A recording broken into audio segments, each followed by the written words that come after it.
السلام علیکم ورحمۃ اللہ وبرکاتہ۔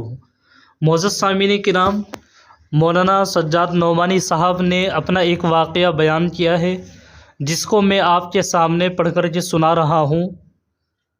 لگتا ہے وہ وقت آ گیا ہے، تحریر نے دل کو چھو لیا، کاش ہمارا اخلاق بھی مثالی اور نبوی ہو جاتا۔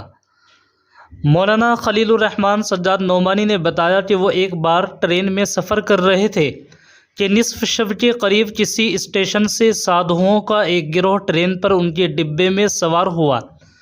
دوستو، ان میں ایک ضعیف العمر سادھو تھا جو ضعف اور سردی کے مارے کپ کپا رہا تھا۔ انہوں نے اس بوڑھے سادھو کے لیے اپنی برتھ چھوڑ دی اور اسے کہا کہ وہ اس پر آرام کرے۔ پہلے تو ان سادھوؤں کو اس بات کا یقین ہی نہیں ہوا کہ کوئی مسلمان، بالخصوص ایک مذہبی رہنما اور عالم دین نظر آنے والا مسلمان، کسی ہندو سادھو کے لیے اپنی جگہ چھوڑ سکتا ہے۔ اس لیے ہچکچاہٹ اور تذبذب کی فضا کچھ دیر قائم رہی، لیکن پھر ان کے اصرار پر وہ بوڑھا ہندو سادھو آرام کے لیے ان کی برت پر لیٹ گیا۔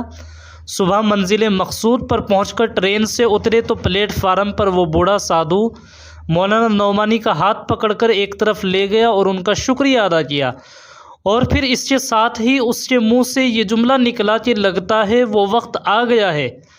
دوستو، مولانا کہتے ہیں کہ میں نے اس سے پوچھا کہ کون سا وقت آ گیا ہے، تو اس نے ٹالنے کی کوشش کی کہ نہیں، کوئی بات نہیں، لیکن ان کی طرف سے اصرار بڑھا تو اس نے کہا کہ ہم اس وقت کا ایک عرصے سے انتظار کر رہے ہیں کہ جب تم مسلمان یہاں کے عام لوگوں کے ساتھ وہی رویہ اختیار کرو گے جو تمہارے پیغمبر کا عام انسانوں کے ساتھ تھا، اور اس کے نتیجے میں تمہارے پیغمبر کا مذہب یہاں کے لوگوں میں پھیل جائے گا۔